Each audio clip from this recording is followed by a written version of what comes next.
오늘 이 시대의 기술 발전을 무엇에 비교할 수 있을까요? 이전에 100년 만에 진행되던 그러한 기술 발전이 오늘날은 단 며칠 만에 그렇게 이루어지는 분야도 있다고 합니다. 바로 인공지능의 분야죠. 엄청난 속도로 인간화되는 이 인공지능은 이미 자연스럽게 사람처럼 소통할 수 있는 단계에 이르렀다고 합니다. 그래서 필요에 따라서는요, 정보를 조금 바꾸기도 하고 또 조금 있는 정보를 없애고 사람한테 알려주기도 하고, 저도 근간에 나온 그러한 AI 그런 그 서치 기구를 한번 써보니까요, 스토리를 만드는데 모르니까 막 지어내더라고요.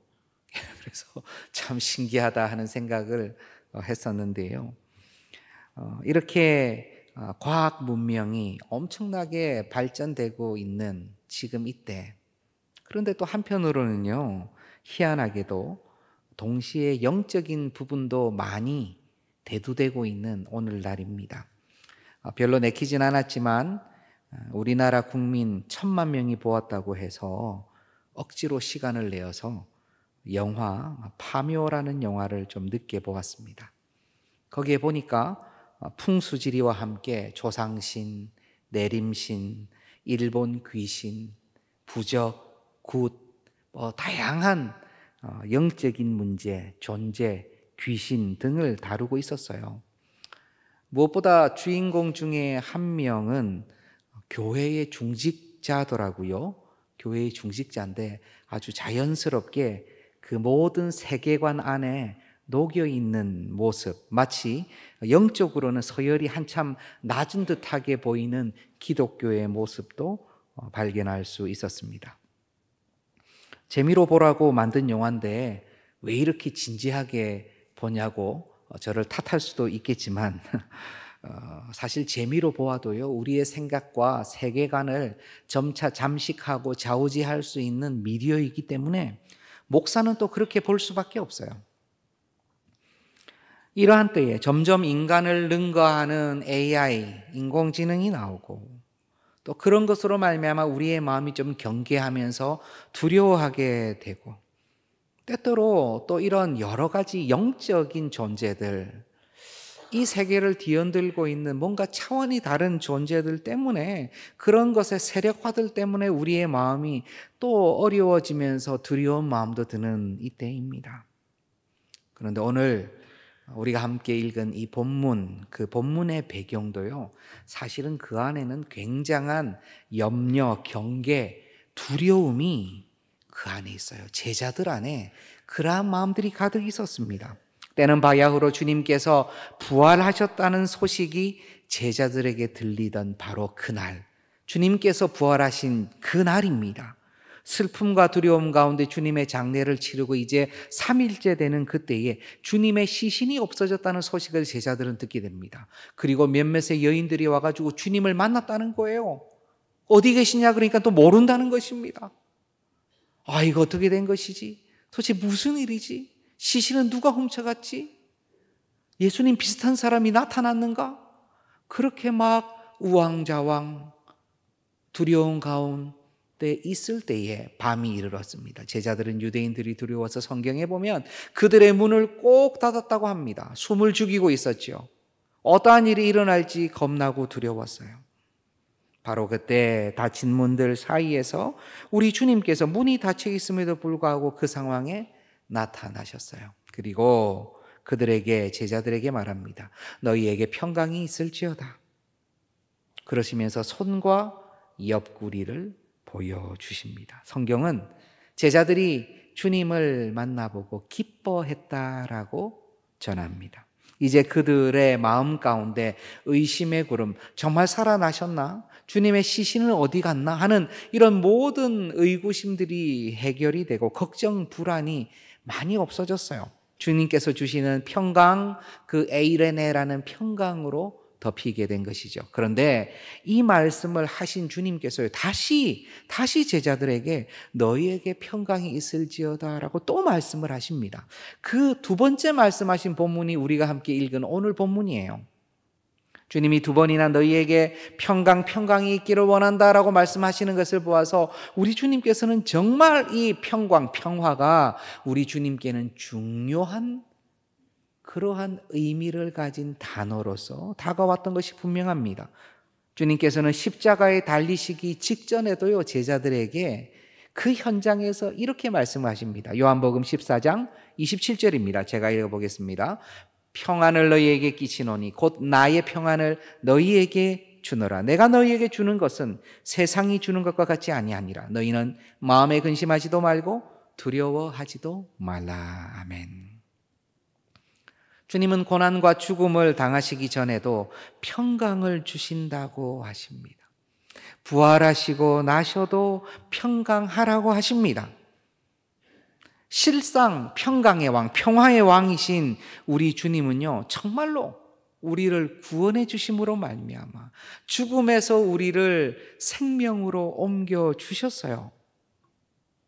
혼란과 어두움과 평강이 없는 곳에서 완벽한 평화를 우리에게 정말 허락해 주신 것입니다.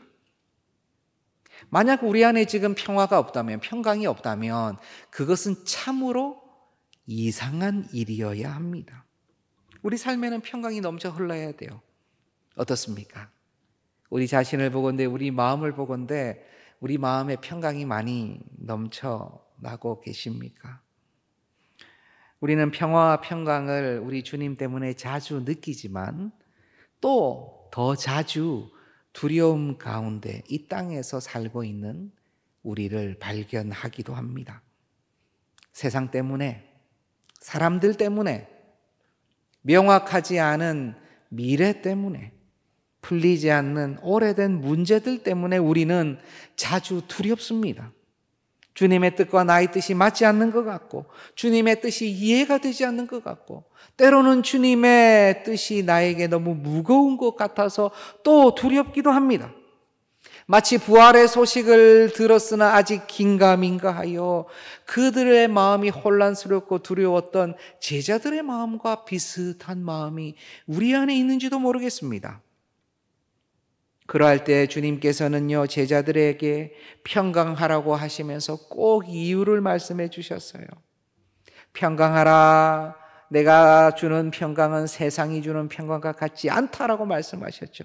평강하라. 손과 옆구리를 보아라. 바로 나다. 평강하라. 평강하라 말씀하시고 나서 다 이유를 말씀해 주셨어요. 그러니 오늘 우리가 읽은 이 본문, 평강하라고 한 이 주님의 명령 그 다음에는요, 우리가 왜 평강해야 되는지를 역시 알려주시는 주님의 평강의 이유의 내용이 있는 것입니다. 평강하라고 하신 주님은 그럼 무엇이라고 말씀하셔요? 그렇죠. 즉시 말씀하시기를 아버지께서 나를 보내신 것처럼 나도 너희를 보낸다라고 말씀하십니다. 보낸다고요? 보내는 게 평강한 것입니까? 뭔가 그것이 좀 우리 안에 맞지 않는 느낌으로 다가올 수도 있어요. 그러나 우리 주님의 이 땅에서의 사명은요, 주님의 자녀를 다 불러 모아 구원해 주시는 거예요. 그 놀라운 일을 위해서 십자가에 달리시고 돌아가시고 부활하시고 승천하시며 지금도 역사하고 계신 것입니다.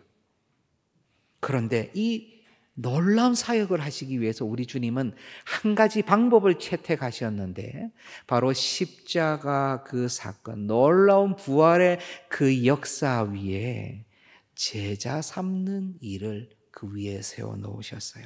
온 세대를 거쳐서 주님의 자녀를 일으켜 세우시는데 주님은요, 제자를 길러 놓으셨어요. 그리고 그 제자들로 하여금 또 다른 제자를 삼으라고 명령을 주시며 승천하셨어요. 우리 주님께서 주님의 자녀를 다 불러 모으시는데 쓰시는 가장 거룩한 방법이 제자 삼으시는 일이셨어요. 그래서요, 자녀의 정체성은요, 제자인 자녀의 정체성은 보내심을 받는 것입니다. 주님은 주님의 자녀를 제자로 부르셨어요. 그래서 제자로 불러서 모은 주님의 자녀를 다시 보내셔야 돼요. 보내심을 받아야지 내가 주님의 제자이구나, 주님의 자녀이구나를 확인할 수가 있는 것입니다. 사원증이 나와야 내가 이 회사의 사원이다라고 생각하지 않습니까? 요즘은 사원증도 다 전자카드로 나오긴 합니다만, 보내심을 받아야 내가 주님의 자녀예요. 보내심을 받아야 내가 주님의 제자예요. 그래야지 내 안에 평강이 있다는 것입니다. 내가 자녀니까, 내가 주님의 제자니까 그때는 이제 평강할 수 있어요. 안심할 수 있어요. 내가 주님의 자녀고 제자니까 보내심을 받았다는 거예요. 오늘 우리는 어떻습니까? 보내심을 받았기에 주의 평강을 누리고 계십니까? 자녀와 제자로서의 정체성에 이 감사와 기쁨이 넘치세요? 혹시 보내심과는 관계없이 그저 나의 신분이 자녀이기 때문에, 제자이기 때문에 그것으로 만족하고 계시진 않습니까? 만약 우리가 보내심을 받았다라는 확신이 내 안에 없다면 내 안에 평강을 누리기가 쉽지 않을 것입니다. 우리는 보내심을 받았다라는 그 확신이 내 안에 있어야지요. 그때에 주님께서 이 모든 것을 책임지시겠구나, 나의 걸음 가운데 온전히 역사하시겠구나, 내가 사나 죽으나 그저 이 일을 하다가 주님 품에 안기면 되겠구나 하는 완전한 평강을 누리게 되는 것이에요. 우리는 사명으로 나아가야 평강합니다. 이것이 굉장히 모순적으로 들릴 수 있지만 그것이 사실이에요. 왜냐하면 주님께서 우리를 그렇게 디자인하셨기 때문입니다. 이렇게 제자들을 보내시는 주님은요, 아버지가 나를 보낸 것처럼 나도 너희를 보낸다라고 말씀하시면서 그들을 향하여 무엇이라 말씀하시냐면 숨을 내쉬면서 성령을 받으라고 말씀하십니다. 굉장히 독특한 장면입니다. 이 모습을 한번 상상해 보시길 바랍니다. 평강이 있을지어다 아버지께서 나를 보내신 것처럼 나도 너희를 보낸다 하시고 숨을 후 쉬시는 주님. 이 숨이 한숨은 아니겠지요? 그렇죠. 내가 이 녀석들한테 어떻게 사명을 맡기나 걱정된다. 그런 한숨은 아닐 거예요. 우리 주님이 말씀을 많이 하셔가지고 숨이 차서 숨을 고르시기 위해서 하고 숨을 내쉬는 것도 아니실 것입니다. 오히려 이 장면은요, 요한복음에서 가장 감동적인, 감동의 극치의 장면이라고 할 수도 있어요. 왜냐하면 이 부분이야말로 우리 예수님께서 다시 한번 하나님이심을 드러내는 정말 놀라운 장면이기 때문에 그렇습니다. 구약에 익숙했던 유대인들과 많은 경건한 이방인들은요, 아마 이 구절에서 눈물을 흘렸을 거예요. 왜냐하면 이 구절을 읽는 순간 아마 구약의 이 구절이 떠올랐을 것이기 때문입니다. 창세기 2장 7절입니다. 우리 한번 같이 읽어보겠습니다. 같이 봅니다. 여호와 하나님이 땅의 흙으로 사람을 지으시고 생기를 그 코에 불어넣으시니 사람이 생명이 되니라. 아멘. 하나님께서 사람을 창조하시고 그 코에 생기를 불어넣으셨죠. 그래서 사람이 생명이 되었습니다. 여기서 불어넣다라는 이 히브리 단어가 히브리 단어를 저희가 아는 게 중요하지 않습니다만, 제가 말씀드리고 싶은 것은 이 히브리 단어, 이 나파와 생명할 때 이 영혼이라고 하는 네페시가 같은 어원이라는 거예요. 불어넣음, 그 다음에 호흡. 그래서 여호와 하나님께서 호흡하시고 나파, 불어넣으시니 사람이요 아주 살아있는 생명이 되었어요. 여기서 살아있다라고 하는 이 단어조차도 사실은 여호와 하나님을 지칭하는 여호와 있다라는 하야 동사에서 나와요. 그러니까 이것은 여호와 하나님께서 사람에게는요 특별히 하나님의 영을 더욱 불어넣어 주셨다라는 의미로 해석이 됩니다. 그래서 사람은 다른 동물과는 달라요. 영혼이 있기 때문에 그래요. 아무리 큰 공룡과 같은 동물이라 할지라도 하나님이 보시기에 그를 세상의 청지기로 세우지 않으셨어요. 공룡을 구원한다고 하시지 않았어요. 그들은 사람이 구원받기 때문에 따라서 복락을 누릴 수는 있어요. 하나님께서 육축을 다 아끼세요. 하지만 사람처럼 구원하시진 않아요. 아끼셔서 보존을 하시죠. 사람을 위해서 유지시켜 주실 수 있으세요. 그러나 하나님의 사랑은 사람에게 있어요. 왜냐하면 사람에게 호흡하셨거든요. 생명, 영을 불어넣어 주셨거든요. 그런데 오늘 예수님께서는 창세기와 같이 이 말씀에 있는 이 현장과 같이 사실 삼위일체 하나님이 거기 계셨기 때문에 예수님도 그 현장에 계신 것이 분명하지만 지금 다시 제자들에게 호흡을 하시며 불어넣으시며 그들에게 성령을 받으라고 말씀하세요. 불어넣는다라는 아까 말씀드린 그 나파를 헬라어로 바꾼 단어가 바로 이 단어에 그대로 쓰이는 거예요. 엠피사오란 이 단어는 불어넣으시는 똑같은 그 의미를 이야기합니다. 그러니 이때에 구약을 아는 유대인들, 경건한 이방인들은요, 아니 이것은 창세기 그 말씀 아닌가? 라는 생각을 하는 거예요. 이것은 마치 제2의 창조와 같이 사람에게 성령 하나님을 허락해 주시는 우리 예수님의 제2의 창조의 모습이라고 볼 수 있어요. 구약에서의 성령이 바로 루아흐인데요, 루아흐의 뜻이 바람입니다. 호흡이에요. 그러니 성령을 주시며 호흡하시는 주님을 보여주시는 것입니다. 호흡하시며 성령을 보내주시는 거예요.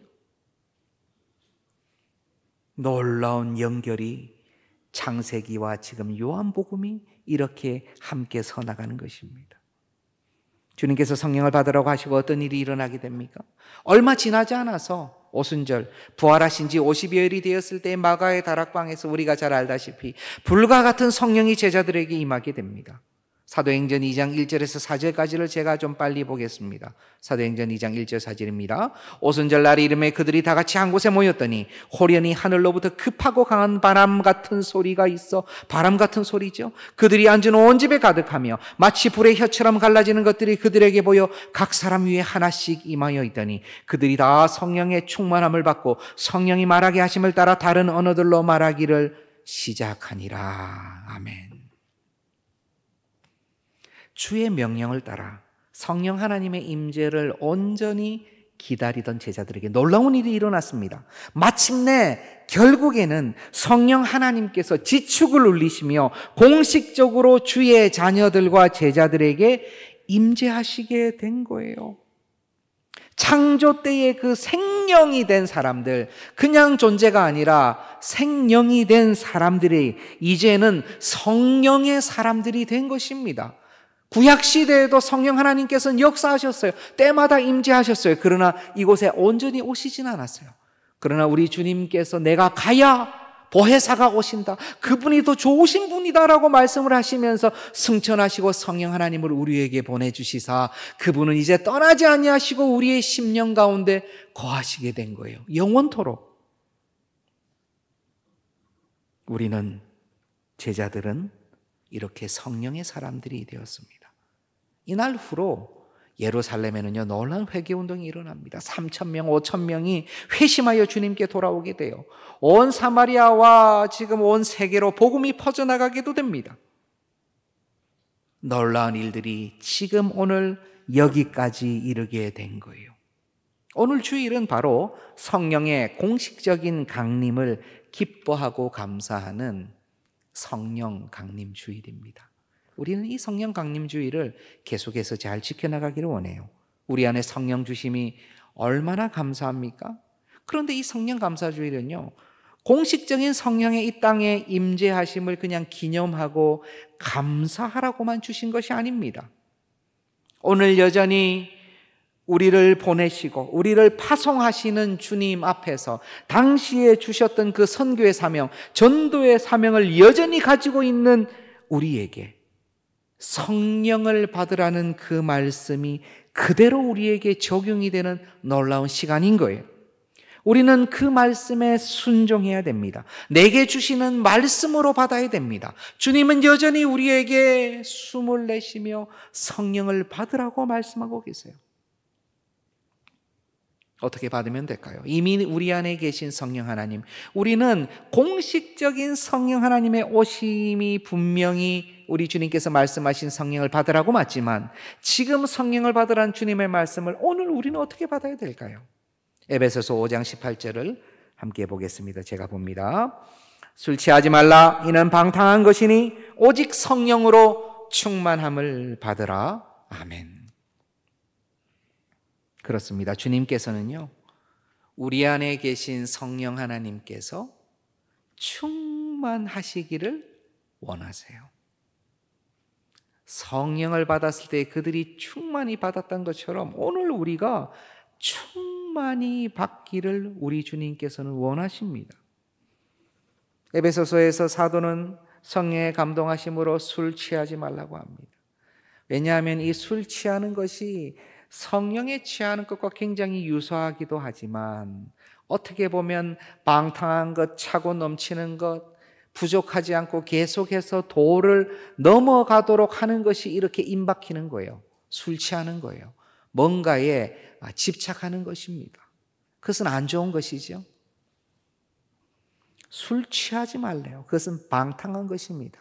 하지만 영적으로 차고 넘쳐서 좋은 것이 있으니 그것이 무엇입니까? 오히려 성령으로 충만함을 받으라는 거예요. 그냥 풍성히 받으라는 거예요. 넘치도 괜찮으니 그냥 넉넉히 받아 누리라는 것입니다. 특별히 여기서 성령으로 충만함을 받으라는 이 명령형은요, 현재형입니다. 이 헬라어 문법에서 현재형은 뭐냐면 계속 해야 되는 거, 끊임없이 계속 해야 되는 명령, 지금도 어제도 오늘도 내일도 계속 해야 되는 명령을 헬라어는 현재형으로 표현해요. 만약 한 번만 해야 되는 명령이 있잖아요. 야, 저기 가서 지금 빨리 도끼를 가져와 라는 이런 명령은 과거형으로 표시합니다. 한 번만 하면 되는 거니까. 이 명령은 성령의 충만함을 한 번 받으라는 얘기 아니라는 거예요. 그럼 이전에 받고 만족하라는 얘기입니까? 아니에요.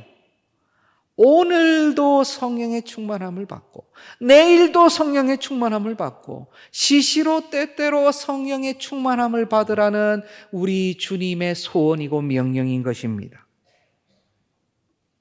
우리는요, 계속 성령의 충만함을 받아야 돼요. 그럼 어떻게 충만함을 누립니까? 우리가 너무나 잘 알고 있어요.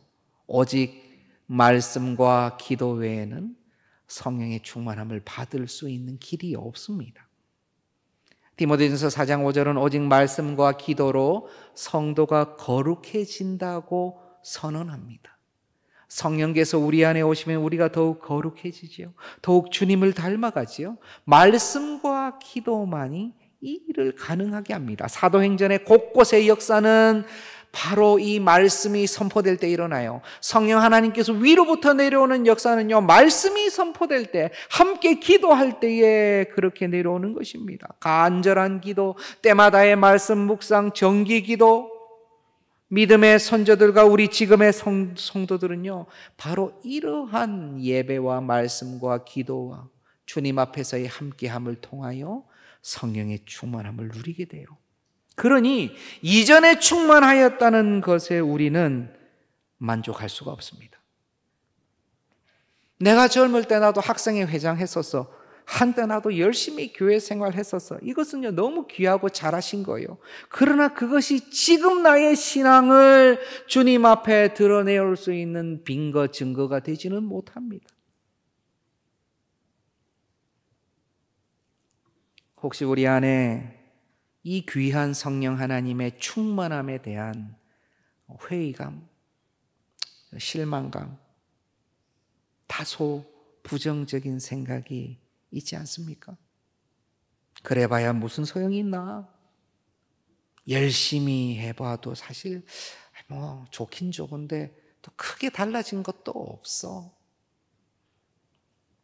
그 시절 그렇게 내가 열심히 기도하고 했지만 또 좋았는데 또 그렇게까지 지금 그렇게 열심히 잘하시던 분들인데 또 보니까 인생이 꼭 잘 풀리는 것 같지는 않더라고.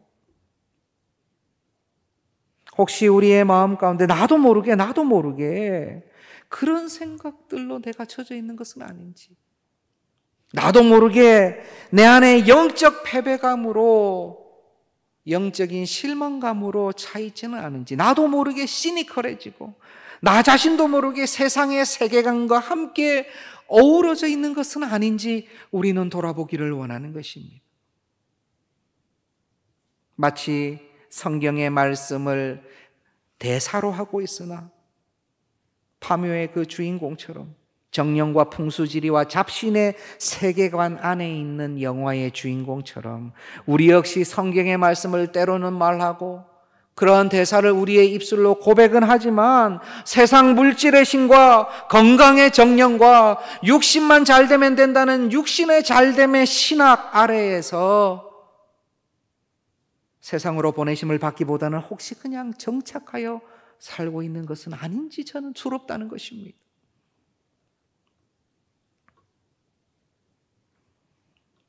오늘 우리 주님께서는 다시 성령을 받으라고 말씀하십니다. 성령으로 충만하라고 하십니다. 말씀과 기도로 채워지라고 하십니다. 그리하여 너희가 누구의 죄든지 사하면 사하여질 것이요 그대로 두면 그대로 있을 것이라는 놀라운 이 능력과 권한을 제발 사용하라고 말씀하십니다. 그리고 그 가운데서 평강을 누리라고 말씀하시는 거예요. 우리의 평강이 어디에 있습니까? 우리의 평강은 보내심을 받을 때 생기는 것입니다. 우리의 평강은 성령의 충만함을 받을 때 생기는 거예요. 우리의 평강은요, 그 성령의 충만함으로 나아가 그 어떤 자의 죄를 사하여 주고, 내가 사하여 주는 거 아니에요. 의와 평화의 도구로 쓰이는 것입니다. 내가 그대로 두면 그대로 두시겠다는 거예요. 내가 나가지 않으면.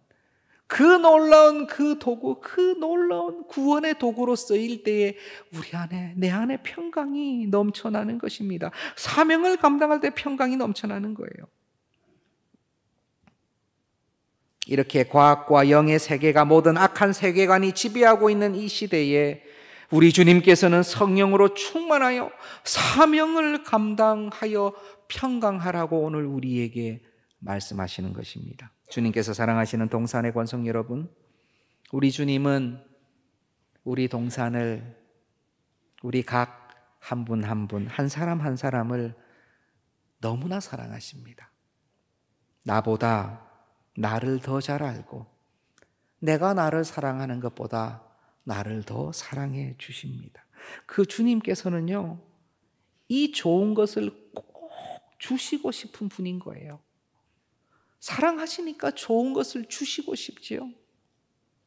그래서 오늘 제목인 꼭 주시고 싶은 분의 주어는요, 예수님이에요. 예수님은 꼭 주시고 싶은 분이에요. 우리를 너무 사랑하시기에. 그런데 그 꼭 주시고 싶은 분은 또 누굽니까? 목적으로 누구를 주시고 싶은 거예요? 성령 하나님을 주시고 싶은 거예요. 또 꼭 주시고 싶은 분의 목적, 이 목적어는 성령 하나님이에요. 예수님께서는 꼭 주시고 싶은 분은, 성령 하나님은 꼭 주시고 싶은 분을 우리에게 주시기를 원하십니다. 가장 귀한 분이 가장 귀한 분을 우리에게 주시는 거예요. 말씀과 기도로, 기쁨으로 우리가 성령 충만해서 사명 감당함으로 정말 주님께서 예비하신 이 땅에서의 평강, 평화, 마음의 만족, 충만히 누리시는 우리 모든 동산의 권속 되시기를 간절히 소원합니다. 이 시간에 우리가 한번 같이 찬송하고 기도하기를 원하는데요, 우리 성령이 오셨네, 우리 한번 같이 가사를 기억하시고 한번 찬송 올려드립시다.